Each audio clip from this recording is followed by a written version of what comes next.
Okay, so is it possible to just breathe throughout a panic attack or not?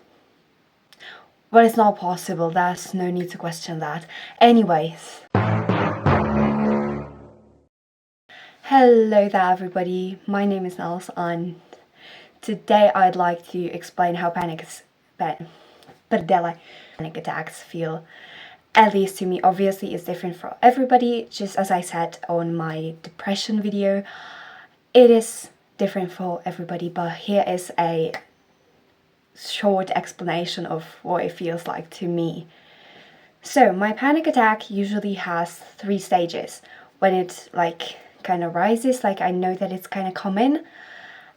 Then the worst stage when I'm totally out of my mind, and then the 3rd stage when it's calming down, or at least when I calm it down, you know. So the first stage of a panic attack, my breathing starts feeling heavy, as if there was a stone on my chest. I usually start slightly shaking, and I stop feeling my legs and arms. And in this stage, after all those years of experiencing panic attacks, I am usually able to catch it in this stage and start breathing it through to stop the worst stage from coming. So I usually stop the panic attack in this stage. But when it's a panic attack where I am distracted or talking to someone, or I'm just in a loud environment and I just don't realize that it's coming in this stage, I realize it way too late, when there is no hope for me to deal with it on my own. And that's when the 2nd stage comes. Now in this stage, the stone on my chest gets even heavier. I can't breathe, and I usually breathe really weirdly. It's not I just breathe really fast. It's I breathe irregularly. What the fuck? How do I even say this word?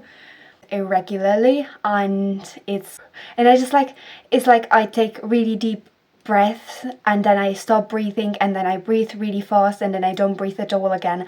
And it's just really weird, you know, arrhythmic. It's literally a rhythmic breathing sort of thing. I usually shake. I completely stop having control over my legs and my arms. I don't feel them. Or I feel shiver throughout my whole body. I also have really racing thoughts. They are all over the place. And usually I don't even remember what I was thinking about throughout the panic attack once it ends. You know, it's they are so disconnected and so weird and so messy.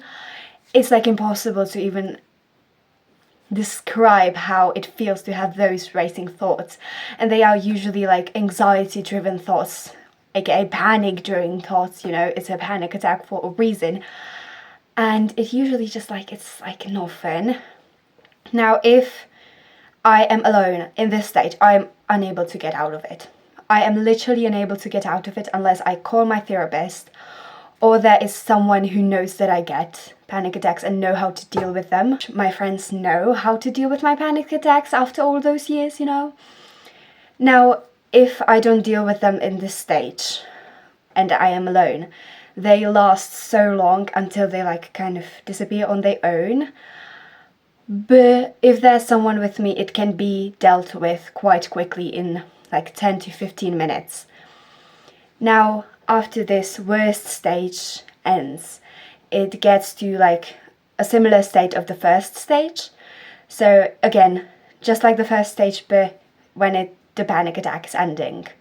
Now I'd like to explain what even drives my panic attacks, because half the times I don't even know what caused it. You know, I'm what the hell? There's no kind of stress, there's nothing here to make me panic like this.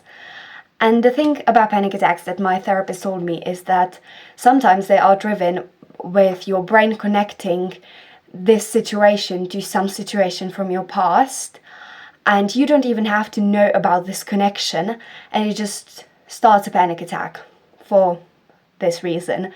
Sometimes the panic attack starts and it's because of a lot of anxiety, but that's more of an anxiety attack. That's a different thing, you know. It's really hard to explain this thing. But what can you do if you get a panic attack? Now, obviously, the first time I got a panic attack ever, I thought I was dying.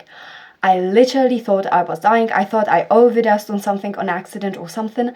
But then I found out that it was panic attacks. So how do you deal with your panic attacks when you are having one? So, obviously, if you manage to catch it in the first stage, or if you don't get the first stage, then it's kind of hard. But if I manage to catch it in the first stage, I like the temperature rule, to touch or just connect with something cold. Now, this usually means that you like pour your face over with some cold water, but for me it's usually impossible because I wear makeup a lot of those times.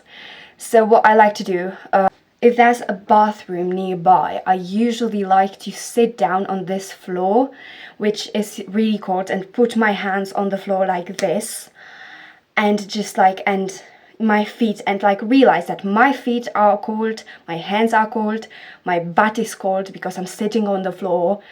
And it's just like the coldness, the temperature change, the sudden temperature change, it kind of gets you back into reality a bit, so you can start breathing it through. Now, obviously, a really popular rule for panic attacks is the 5, 4, 3, 2, 1 rule, where you get 5 things you can see, 4 things you can touch, 3 things that you hear, 2 things that you smell, and 1 thing you can taste. I don't know if I got this right, but I wrote a song about it. That's the reason why I remember it, but I'm not gonna sing it right now because I would spoil my album, which I'm gonna be putting on here as well. But that's a really popular rule, but it doesn't really apply to me, to be honest, because when I'm in this state, that's what I do. Like I told you what I do, like I sit on the floor and I really just have to connect with the floor and breathe things through.